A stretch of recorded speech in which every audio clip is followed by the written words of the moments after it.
What's up, everybody? This is All Things Entertaining here, bringing you with a brand new video. And today we have quite a few um, cards to talk about coming out from Eternity Code. It's actually quite interesting that we're getting a bunch of these cards out as quickly as we are. Um, Also to note that there hasn't really been any Blink monsters announced from this, and we got some pretty good stuff. So let's just jump right into the first card here. We have a new Barbaros, which if you were playing a Planeswalker days, or if you were playing during this card's heyday, this is going to be quite a nostalgic flashback for you. So this card is a level 8 Earth Beast Warrior effect monster with 3,000 attack and 1,200 defense, and you can only use the first and second effects of this card's name per turn. You can tribute monsters you control whose levels equal 8 or more. Special summon this card from your hand. You can banish one Barbossa monster face up from your field or from your graveyard, then target 2 cards your opponent controls and destroy them. This card can attack all monsters your opponent controls once each. So this card's actually pretty decent. It seems like it's easy enough to summon. All you gotta do is just have 2 level 4s or just cards that equal level 8 or more. It's basically just like a big old ritual monster. But also, you could just banish a Barbaros monster that is face up on the field or in your graveyard, and then destroy 2 cards on that your opponent controls. It's pretty good. Sadly, it targets in that fashion, but I guess we'll just we can't really ask too much for a card that does so much, that does a lot of work. So it's also just could be just a good way to clear your opponent's board. It's just pretty good. It also doesn't have the same stipulations that the other Beast King Barbaros does, where if you just normal summon it, it just becomes 1900 attack, and it doesn't really do anything outside of that unless you're playing like Skill Drain or something like that. But it's just a pretty good, decent card. So next we have a new Beaming Prosperity card. This one's actually kind of an interesting card. It's actually one of the cards I would keep my eye out for looking at. So let me close these eyes real quick. You can only activate 1 card with this names per turn, so it only has 1 effect. Activate a number of cards from the top of your deck equal to the number of Beaming Prosperity in your graveyard +3, and if there are 3 types of a card among them, monster, spell, or trap, add 1 of them to your hand and then send the rest to the graveyard. Otherwise, return them to the deck. So I'm a little confused about this card a little bit in some ways, because it says you can activate the top cards of your deck. So basically, it's just +3 for each Beaming Prosperity +3. So you basically get to have a pot of duality of sorts, and if they are all the same type, I guess, from what this is worded, you get to add 1 of them to your hand, kind of like a worse pot of duality, but and then it just sends the rest of them to the graveyard. But if you have multiples in the graveyard, you can send plus, you can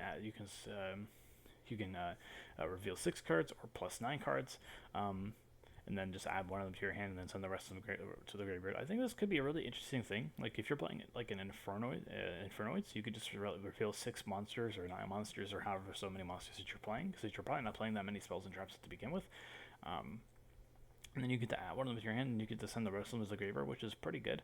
It just gives Infernoids a bit more tools. If you're playing this in, I think, your Draco, I think it's a little worse there, but you can feasibly reveal 3 spells or 6 spells and then add 1 to your hand. It's not that terrible, but I think overall it's going to be very interesting to see what people do with this card. I think the first thing people are going to be trying this is in Infernoids, because it seems like it would fit in that deck somewhere. So seems like it's pretty interesting. Next we have Union Driver. It's a level 5 Light Machine Union effect monster, 2100 attack and 1000 defense. It's level 5 and has 2100 attack. Guess what? Low-key cyber support? We'll see though. Once per turn, you can target 1 face-up monster you control, equip this card to that target, or unequip this card to special summon it. If the equipped monster would be destroyed by battle or card effects, destroy this card instead. So it gives your monsters a little bit of protection. That's pretty good. While this card is equipped to a monster, you can banish this card, equips it equip an appropriate level 4 or lower Union monster from your deck to the monster that was equipped with this card. So you get to basically do this with ABC cards. That's pretty good. Yeah. And it's just like when it's just equipped, it doesn't have to have, it's not no other like strings attached to it. It's pretty good, I think. Next we have the Jewel Beast, Agrosoros. Now this is the card that everyone is talking about. It's a level 1 light dinosaur effect monster with 0 attack, 0 defense, and the only effect that it has is pretty insane. If this card is normal or special summon, you can destroy one dinosaur monster in your hand or face up on the field, except this card, and add one reptile, sea serpent, or winged beast monster from your with the same level as the destroyed monster, or one evolution spell card from your deck to your hand. So this is basically something that would be that is going to be really, really good in the dinosaur deck. Everyone's cheering for joy for this card, and rightfully so. It seems like it'd be pretty good. Also, it also searches out your ultra evolution pills, which is pretty good. Also, it also alludes to the fact that reptiles, sea serpents, or winged beast monsters at some point will receive a evolution pill, and when they do, you might want to play this card. It seems like it's pretty good. It's pretty good reptile support, sea serpent support, and winged beast support. You just got to play that one dinosaur monster. You just got to play dinosaur monsters in your hand or face up on the field. It's kind of interesting. I kind of want to see what people will do with this in dinosaurs. I kind of want to see what direction Konami will take with this card, but we'll have to wait and see on that one. Next, we have Ravenous Crocosaurs Arctis. This one's actually pretty good. It's a level 9 water fish synchro effect monster with 1,000 attack, 1,000 defense, 1 tuner plus 1 or more non-tuners. So it's pretty generic. It only has 1,000 attack, but I've already read this card. It's not that big of a deal. You can only use the first and third effect of this card once per turn. If this card is synchro summoned, you could draw one card for each non-tuner monster used as material to synchro summon this card. So I think at the base minimum, if you're drawing one card, that's pretty good. I think if you're, but you're probably going to be shooting for the moon with this card. You're probably going to be playing this in a deck that like spams out Trishula. So drawing 2 cards is probably going to be the more feasible way of doing that. This card gains 500 attack and defense for each card in your hand, so it really synergizes with the fact that you want to draw multiple cards. So having 2 cards in your hand, it becomes 2,000, which is not terrible, but it could be a lot better. But we'll worry about that.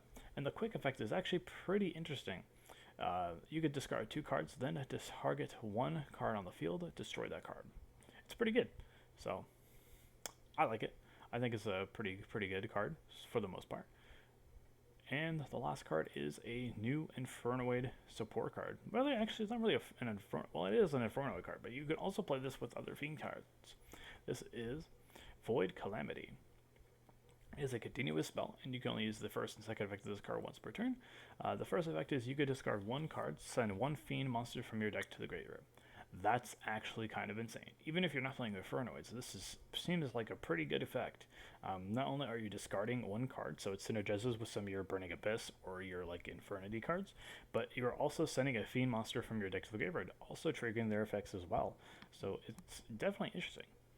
The second effect is you can send this card face up in your spell and trap card zone to the graveyard. Send Inferno monsters with different names from your hand or deck to the graveyard, up to the number of monsters your opponent controls that were special summoned from the extra deck. So that basically just means that this is basically tailor-made for the new rulings.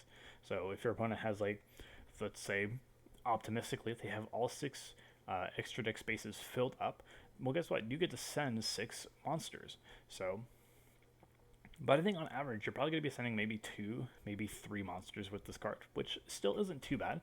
And it definitely kickstarts some of your plays. It's definitely a card that you want to be playing if you're definitely going second, because your opponent will likely be in the realm of setting up a board like this. But I can see why you probably wouldn't want to go second with this card, given that it's Infernoids. But it also inherently fuels itself, so it is a double utility card. So if you're wanting to go first or second, you can just activate this card to discard another Infernoid and then send another Infernoid from your deck to the graveyard. So it's definitely a pretty good effect. These cards are actually really strong.